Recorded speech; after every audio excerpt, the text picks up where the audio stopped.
It was happening at last. He had broken through the forbidden barrier to share in hard male ecstasies. Do you think? Pretty trashy, right? Where'd you even get this thing from anyways? Mall? Oakland Mall? Oh, Universal City. Me and Bobby Russell found it over at B. Dalton's. On the shelf? In the, like, romance section, mixed in with the regular books. So you just walked up to the register and bought it right up front of Bobby? So? So no one looked at you like you were weird or anything? No. The lady at the counter didn't give us a second glance. We just paid for it and got the hell out of there. You want to borrow it for the weekend? I guess. Since you went through all the trouble. Don't let your mom find it. I won't. Oh my god, whoa, I totally forgot to tell you. So guess what happened Friday after school? What? Me and Bobby Russell are walking home from Green Acres Park over by the rec center when who do we see but Richie Tyler, the baggy little 7th grader from prep band. The one who plays the flute and carries his books around like a girl? Yeah, him. So Bobby and I are just smoking a cig, and all of a sudden Bobby's like, so, did you fuck her just eat her out? I know. Nobody. Bobby was just fucking around to see what little Richie would do.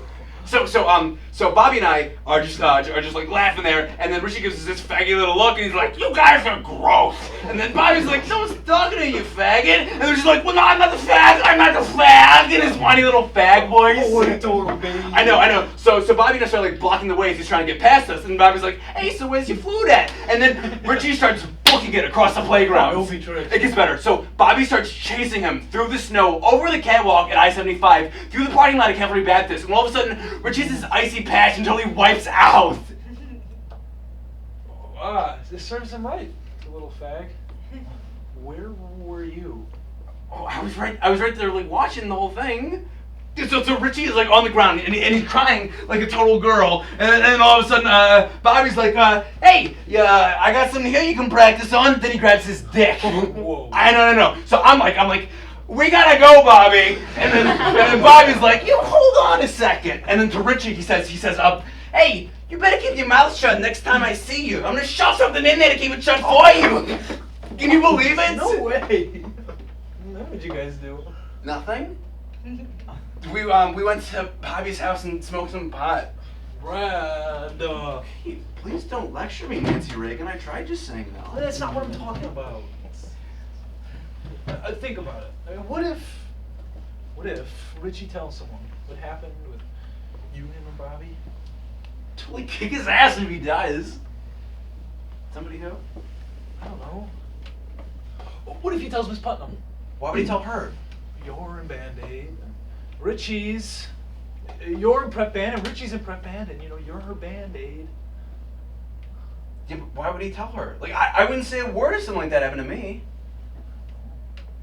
I don't even know why you hang out with Bobby Russell anyways. He thinks he's so cool, and so does everybody else. No, he doesn't. Yeah, he does. He's always making these comments in biology about what a big dick he's got. You ever seen it? No. Have you? Well, yeah, because we were on the swim team together back in 7th grade. And then, and we'd take, like, practices, we'd take showers after practice sometimes. Yeah, I mean, it looks pretty big to me. Figures. God, I just hate him. Yeah, I gotta go. Yeah, I told Bobby I'd stop by since, like, I was in the neighborhood and all. Well, yeah, we can invite Bobby here if you want. I thought you hated him. I never said that. Yeah, you did, like, 2 seconds ago. It's just because he totally ignores me. Doesn't mean I hate him. Go ahead, call him up. No, he wants me to go to his house because his parents are gone. Okay, I'll just come with you. I think he wants to get high. You remember what happened the last time you got high with Bobby Russell? You called me at like 1 in the morning, totally freaking out, thinking you were gonna die. Well, yeah, I mean, like, it makes me, like, crazy and do things I don't want to do. I mean, Like what? like stupid stuff. I'm probably not going to do it anymore with Bobby after at night. You know you don't have to do anything you don't want to do. You're my best friend, right? You know I am. And we're always going to be best friends, like, no matter what. Of course we are. Promise? I promise. Okay, good, because there is something I gotta tell you. It looks like I can't go on spring break after all. What, Brad? I'm sorry. I can't help the fact that my dad's a total deadbeat, and my mom can't afford to pay for my plane ticket the way your parents are paying for yours. We've been planning this for months. I know. I suck, but there's nothing I can do about it. Just bail on me now. Then I guess I'm not going to Florida for spring break either. What? No! Don't let me being poor than dirt stop you. You're my best friend. It wouldn't have been fun on the trip without you. I was hoping you'd say that.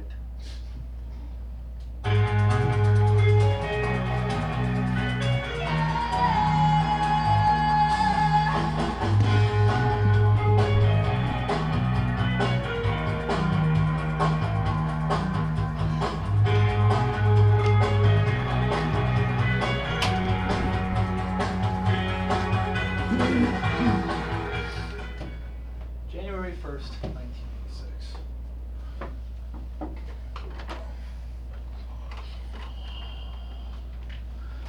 Oh, man, I have a headache.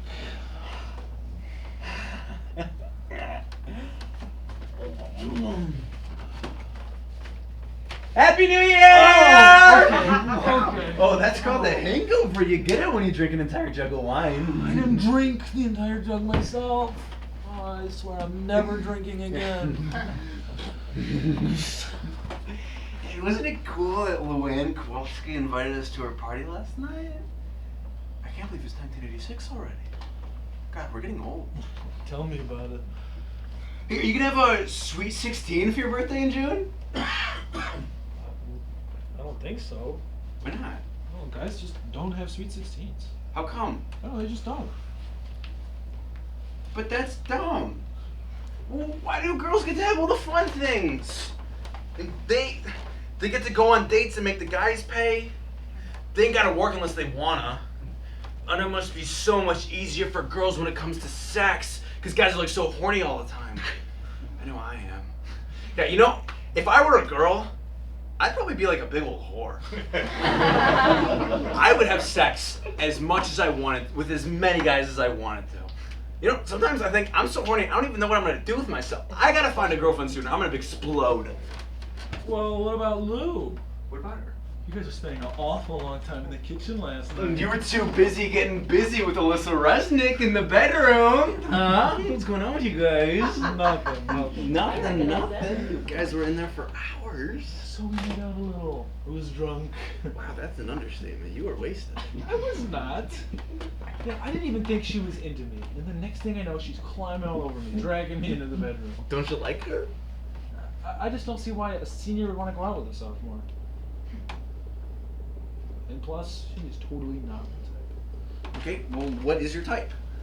I don't know. But it's not Alyssa Resnick. Most sophomore guys would kill today's senior girl. Like, Alyssa was on top 25 homecoming and like all that. Well, yeah, but she's so religious.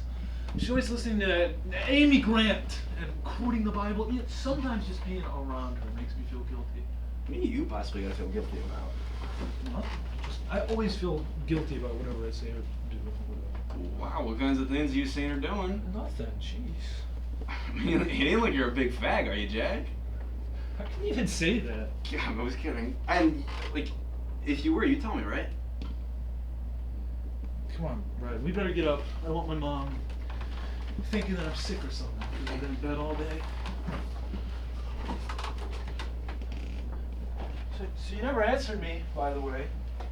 What was the question? About you and you. Yeah, we're just friends. Like you and Audrey Wojcik. They would never think of me that way. Yeah, maybe we get right about her.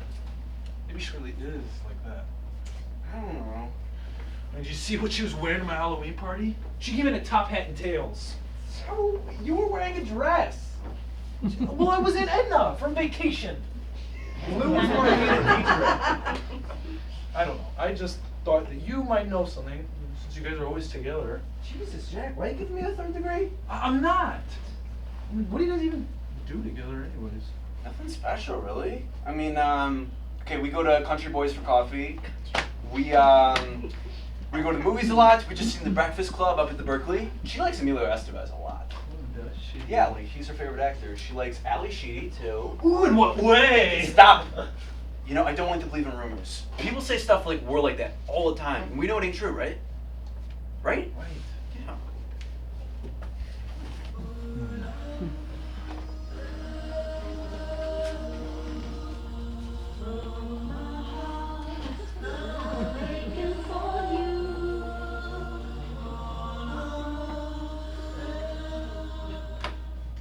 February 28th, 1986.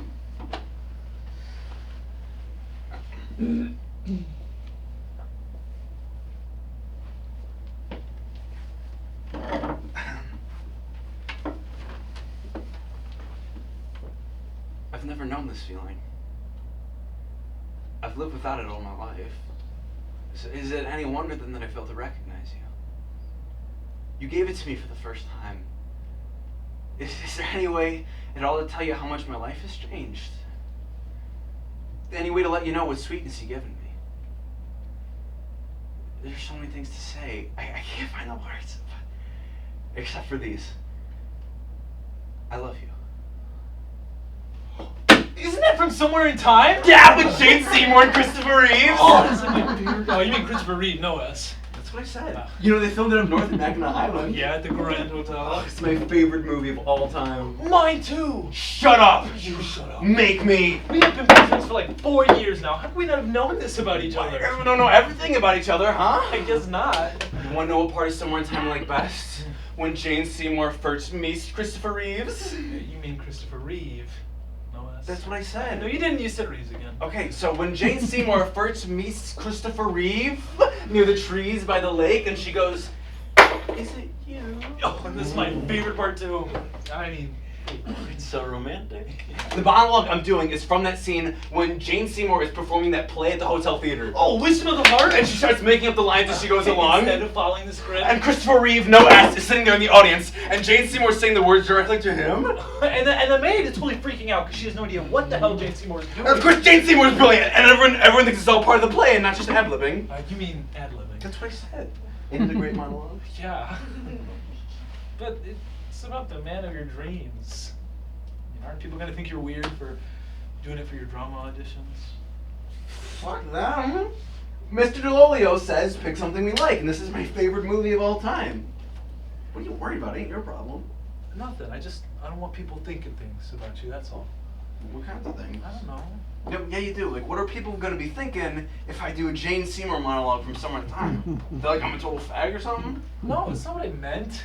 Do you think I'm a total fag? I could never think that about you. Maybe you should. It's just a stupid audition, anyways. I mean, it ain't the audition I'm worried about. But what is it? Do you remember New Year's Eve at Lou's house? When you and Alyssa Resnick were off in the bedroom? Yeah, I remember. Well, Lou and me were in the kitchen, and during the course of our conversation, a couple things come up. Like what? All right, like me and Lou, you and Alyssa, stuff like that. Okay, Okay, so we're pretty drunk at this point, and we basically decide that we feel the exact same way. I thought you guys just said you were friends. We are. I'm confused. Yeah, you ain't the only one.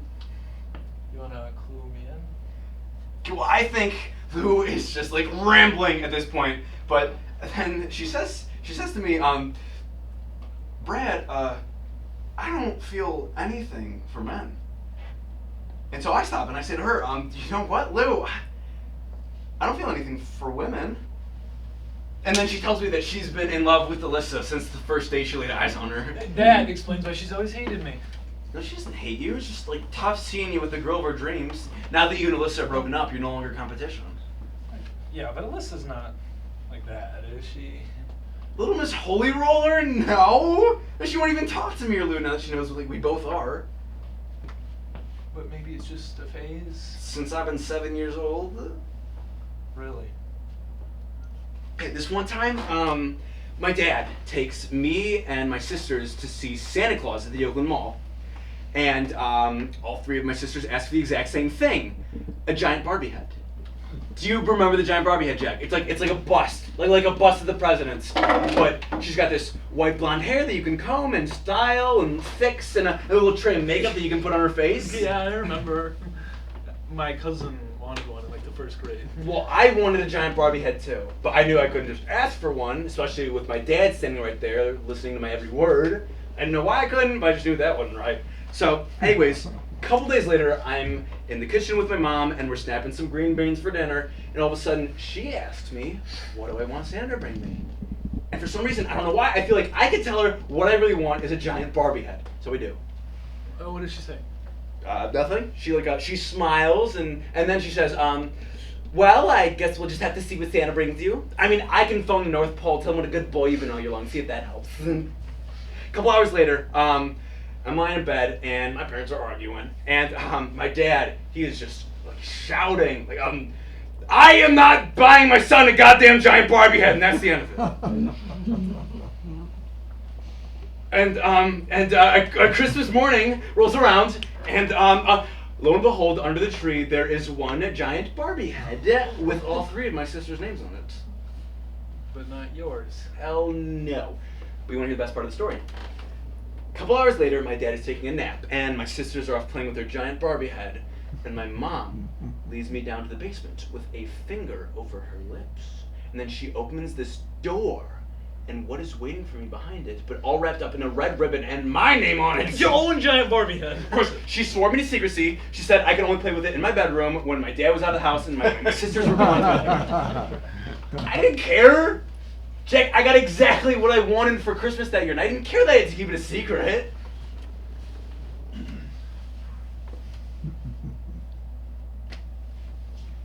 You don't hate me now, do you? I could never hate you. Promise? Promise. Cool. Okay, good. Now that I told you my secret, something you want to tell me? Yeah. Actually, do you remember that time you invited me to the movies with Max Wilson? I said I was busy. I had other plans. Yeah, I do remember. Oh, I remember. I got stuck seeing Clan of the Cave Bear thanks to you. 2 hours of that mermaid chick from Splash running around half naked with subtitles. Sorry. No, this better be good. Well, you know that new kid in our class? Joey Palladino. The total babe from Clarkston. I forgive you. Ain't his dad some bigwig like Kresge's? Kmart. Same difference. Well, Joey and I used to be like best friends back in the 4th grade at Longfellow. Lucky you. And Joey moved back here because his dad cheated on his mom with his 22-year-old secretary, and so he's living over with his grandma in Carlisle.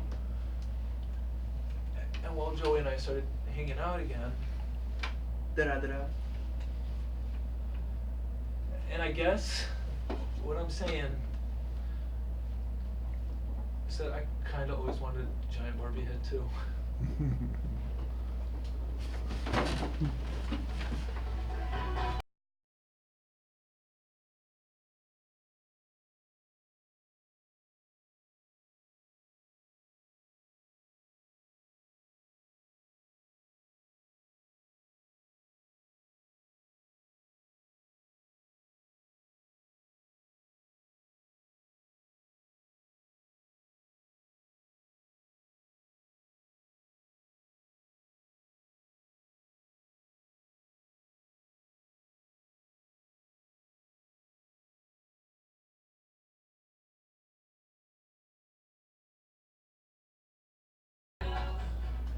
April 5th, 1986.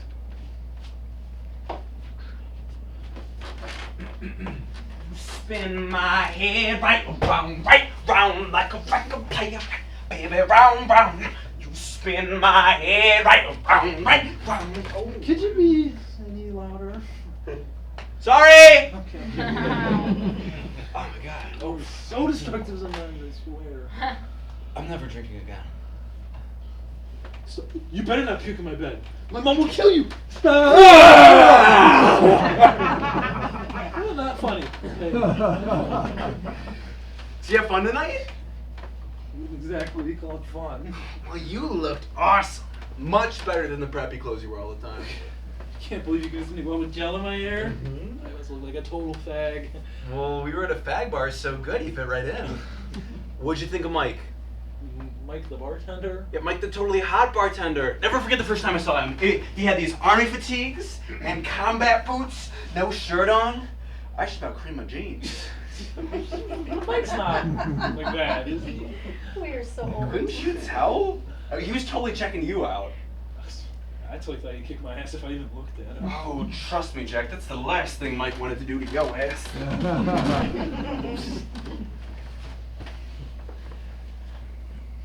know, I can't believe you convinced me to go all the way down to 7 Mile in Woodward. You know, it's not exactly the best neighborhood. You should see 6 Mile. Remind me why we had to climb out the window again when Luke came. Anybody can make an exit using a door. I just I hope my parents didn't hear us when we were leaving. Jesus, Jack, it's Saturday night. Your parents were too busy having sex to hear us leaving. I didn't think we'd ever get past security. Don?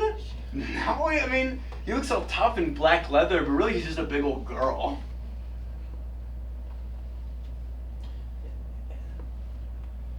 It was weird. At first, you know, being surrounded by all those guys. What are you talking about? That's the best part. It was okay. And I can't believe they even let us in without IDs. I know, ain't it cool? I know. It's totally illegal. They could get busted. Right, like Lou said, they don't give a rat's ass if we're there as long as we spend our money and look cute.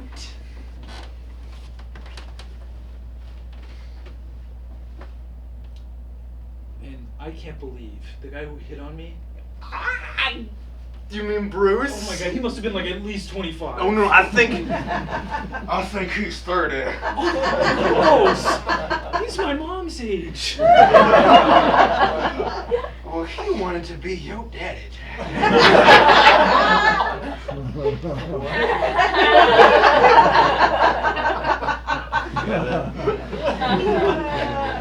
Did you not totally think Bruce was Mr. Clan the first time you seen him? Mr. Glenn, our band teacher? Yeah, well, minus the baton and music stand, of course. That would be a scandal. Yeah, but Mr. Clan's totally not like that. I don't know. I mean, he's 35 and he's never been married. I'm just saying. And you ain't got to worry about Bruce. Told him you were my boyfriend. What? Why would you do that? I don't know. I could tell he was bugging Well, you. yeah, but I don't want people thinking I'm your boyfriend. Why not? I'm not good enough for you? Thanks a lot. You know, this is my bed. Yours is up there. But I'm too sick to climb the ladder. Not sick, okay? You are wasted. I'm not wasted. Whatever. Get your own pillow. This is mine. This is my pillow. What? This is my room. Okay. Ow. Oh, wow. Ooh, you alright? Yeah. Just help me up. Ow. Oh, shit. I think I'm gonna puke. Whoa.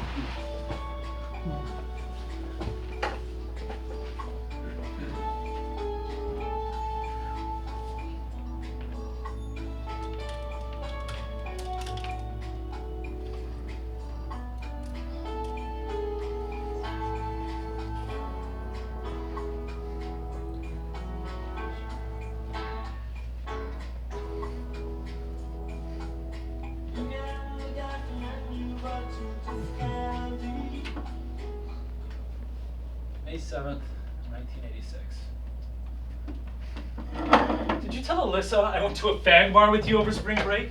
No. Did Lou? I don't know. Which means she did. Okay, what's wrong, Jack? You sound totally good. It's because I totally am.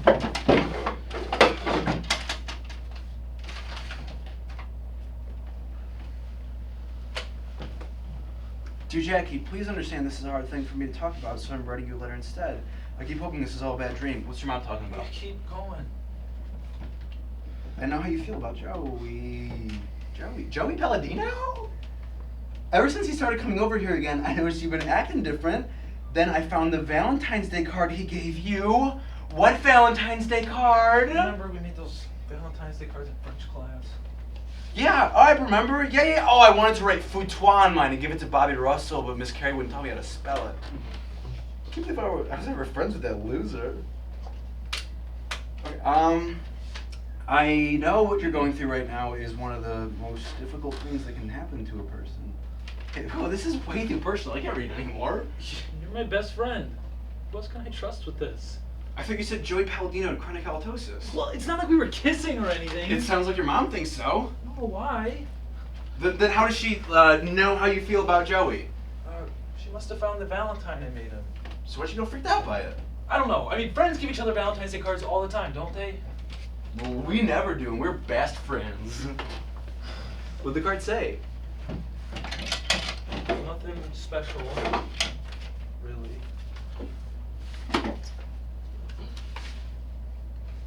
Jacques et Joseph, meilleurs amis toujours. Best friends forever, qu'est-ce qu'on job? You know, if my own mom thinks that I could do something like that I could be like that I don't have any morals or values, then she's the one with the problem, not me. You can talk to her about this. Oh, I already did. What'd you tell her? Hey, gee, Mom, you're right. Joe and I are both total fags, and he's been over here every night since Valentine's Day sucking my dick.